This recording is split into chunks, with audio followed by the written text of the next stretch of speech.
FM News Talk 97.1. On demand audio. Common Sense Radio. Good morning, you bunch of drunks. All right, the Red Meat Roundup straight ahead. Coming up at 7:45, the drunkest countries. Also, Walmart employees get fired after they confront a guy, an armed shoplifter. You've heard these stories before, haven't you? And European food terrorists are capturing and executing a Ronald McDonald statue, so they're all over there. Who's your favorite clown? Ronald McDonald, of course. By the way, Carl and I Google image searched Sandra Smith. We had never done that before, and yeah, sure you hadn't. now I'm nervous to talk to her. So she's too pretty to talk to us. I know. Now it's going to throw me off because I had no vision of her really. I've seen her on TV a couple times. But still, it just now I'm going to be nervous. She can't even talk, yeah. Well, Shabani, I know. I'm the same way too. with Shabani. I just get tongue-tied and everything. So, I mean, I don't know.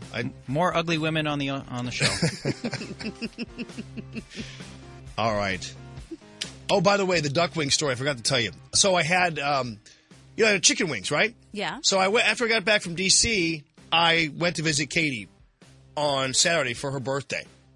Her birthday was Wednesday, and I was in D.C., so I went to visit her at Indiana University, and we hung out in the evening and went out. And she and I love having wings together. We love wings. That's what we do. And so this time, though, on the menu, they had duck wings. And I was like, Katie, we got to get some duck wings. They're serving at 5. You get 25 regular wings. You get duck wings. Drummies or flats? Well, they're actually drummies, but they look like chicken wings. They look like chicken drummies because they're big. Like they're not like the little things, you know. There must be little chickens that they give us then, from little chickens. But anyway, the duck must have been enormous because it was like a duck wing, but it was actually very good. They served it in like a plum sauce. It was outstanding. It's the first time I ever had duck wings. I didn't know they served duck wings. It was outstanding. I think I'll stick with the chicken. Yesterday, White House spokesman Jay Carney did not have a good opening day. Here you go. Let me go to Reuters. Yes, Jack. Thanks, Jay. Israel said today that Iranian warships plan to sail through the Suez Canal to Syria. Does the United States view that as a provocation, and how should Israel react? Look, I think our position on Iran in a variety of ways is well known. I would refer you on that specifically to the State Department. I don't have anything for you on the ship in the Suez. Really? So here's the guy who's the spokesman for the White House. No information on Iran, which, by the way, did not withdrew their request to go through the Suez Canal. But anyway, the White House, the executive branch, right? The White House spokesman deferring a question on important foreign policy matters to a cabinet member. Now, arguably, obviously, the State Department does, in fact, handle this kind of stuff, but this is the President of the United States. This is the President of the United States. This is not just, somebody out there who's, not important or anything. This is the President of the United States. He's not a damn chia pet. So anyway, that's Jay Carney for you. He didn't know a darn thing. I have no information for you on that. All right. Chris Christie says he's not running for president. I threatened to commit suicide. I did. I said, what do I have to do short of suicide to convince people I'm not running? Apparently, I actually have to commit suicide to convince people I'm not running. Listen, you heard what I just said, and it comes from the heart. And it's what I really believe. So then you also have to believe me when I say to you that you have to feel in your heart and in your mind that you're ready for the presidency. And there are lots of people who will run just because the opportunity presents itself. And I'm not stupid. I see the opportunity. I see it. That's not the reason to run. And I think all too often that's why people do run. It's just because they see the opportunity. Well, when will I ever get this opportunity again? Let's go. That's not a reason to be president of the United States.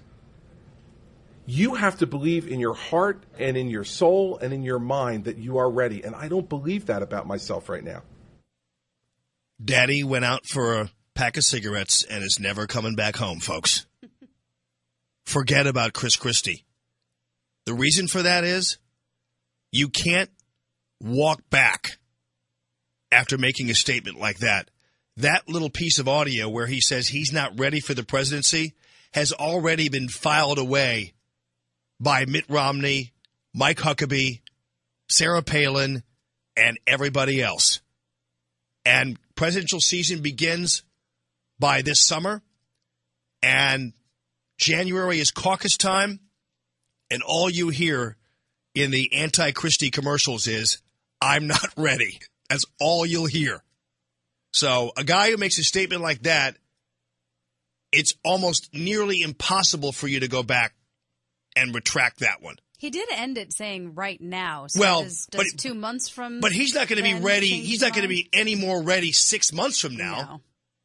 Or any more ready 18 months from now when the actual election occurs. So this guy's done, which is apparently why the liberals seemingly are gravitating towards him and giving him the benefit of the doubt. He mocked his Obama-backed predecessor, John Corzine, who once said he'd sleep on a cot in his office until New Jersey's budget crisis was averted.